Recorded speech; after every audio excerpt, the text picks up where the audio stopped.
What's up, ladies and gentlemen? Welcome back to the channel and episode 3 season 4 of the upgrade PC. I think we need to name my PC because I've watched other YouTubers and they've all named their PCs, so I will leave that name decisions up to you. Comment below a name for my PC and I will use YouTube random comment picker to pick a random name for this PC. In the last video we upgraded the RAM, in the previous video we upgraded the motherboard, and now before I can close this up I want to just check out all of the CPUs that I've collated. This might be a short video because I don't have many CPUs. At the moment I just left the CPU that was in the motherboard already that I got for free, and yeah.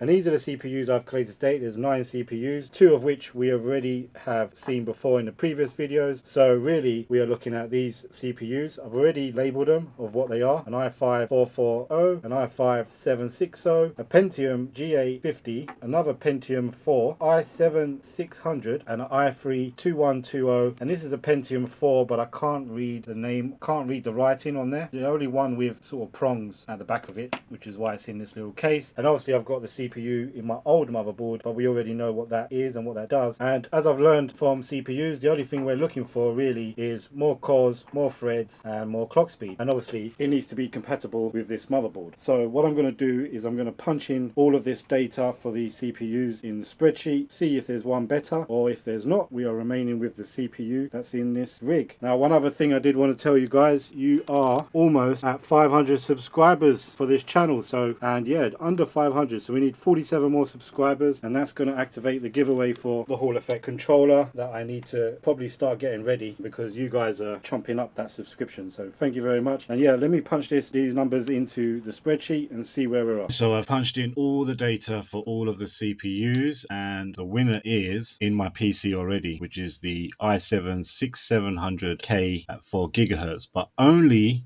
by a little bit. So next to that is the same i7-600 but without the K, and that's 2 is 6 gigahertz. So if you see here, everything is the same: 4 cores, 8 threads, HD graphics. It does draw more power, the 6700K versus the 6700, so that's got the 6700 going for it. But when you come down to frequency and boost, it is only slightly better, which is why I put it ahead. So yeah, we have the best CPU in the system, but only by a fraction from this CPU. And the K means it can be overclocked, which you're going to get another 0.2 gigahertz, maybe more. I don't know how overclocking works yet, still to learn that. But yeah, base clock is the same, multiplier socket's the same, size of the CPU die is the same. I take it these transistors are going to be similar. Wasn't disclosed on the 6700, but yeah, you could probably say they're the same. But yeah, so 1750 million transistors. Now I'm going to show you what a transistor looks like in another video, but to get that many on such a small area is insane. I don't know how they're doing that. I have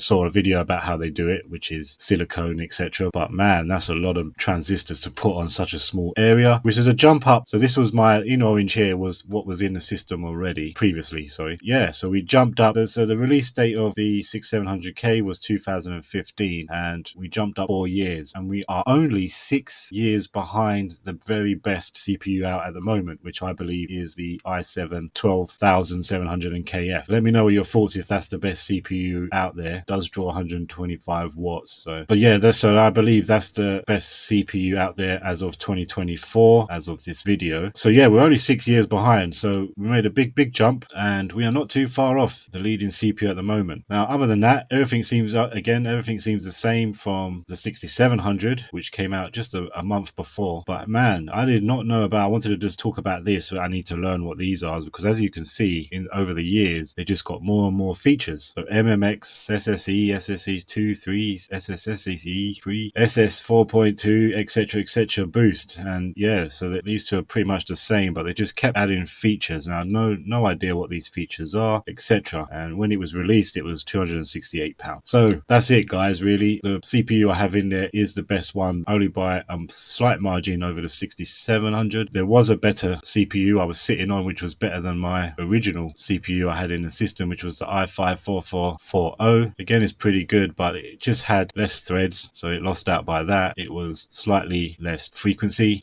which is speed, I believe, and it's a different socket, obviously. So yeah, that's it, guys. Really, that's that. Now, what I'm doing here against my current build is I'm putting in my dream build. So if I go to the summary, I'm starting to put in here, and the links will be in the description. Let me know what you think if you would change any components out. I haven't finished this list, but the list will be complete on the link below in the description. Yeah, just let me know. Go through the link, go through the components. Let me know if there's anything you would change that is better, maybe, and I will swap it out. But eventually, I'm going to start purchasing probably each one of these items, maybe, depending on how the Making Money Online series goes. Just to summarize now where we're at with the cost of this current PC, if you was to buy this PC new, not including all of the peripherals, it is 747. You can build this PC on eBay for about £304, which is pretty decent. The total wattage being used is 251. Look at this, guys. The HDD is one of the components that uses the most wattage, so I'll be looking to swap that out for an SSD because they only use 8 watts maximum. I've used the worst case scenario wattage. They are lower, but yeah, worst case scenario numbers. At the moment, my PC is using 251 watts, and I have a 650 power supply in there, and we only got 8 FPS on Heaven. Now, I do want to test out what a subscriber said, which is this GPU, which came out in, I believe, 2020. Yeah, so it only came out 4 years ago, but apparently the CPU, the 6700K, has got onboard graphics, which will probably be better than this GT710. What I want to do is just take out the GT710 and run the Heaven again and see if we get a better score. So let's do that now. Guys, so in order to do this, I've got to turn the PC off, and I've got to take out the graphics card, and then I've got to move the VGA connection onto the motherboard connection. So let me do that real quick. Okay, graphics card is out, VGA connection is in the motherboard. Let's see if we get a post.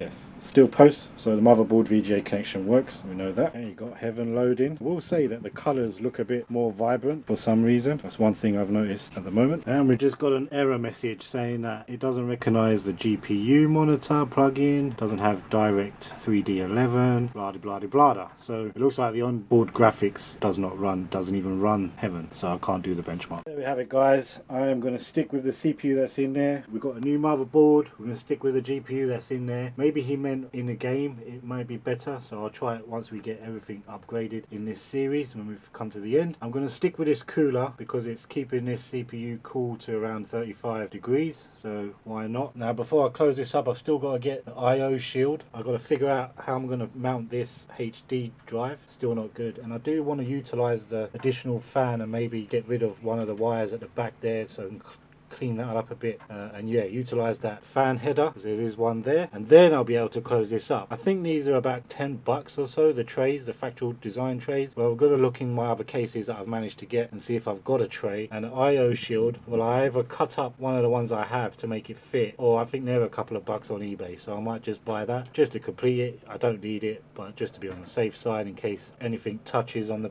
if I ever take anything at the back and I touch and I short something out, don't want that to happen. And yeah, we'll clean this up, then we can close it. Yeah, thanks very much, guys. Don't forget to come back in the next episode, see what else I'm going to upgrade. I have some keyboards we're going to look at, I have some monitors we're going to look at, I have some speakers we're going to look at, and some mouse I'm going to look at. And that's about it. So then, thanks very much. Don't forget to subscribe, and I'll see you on the next one.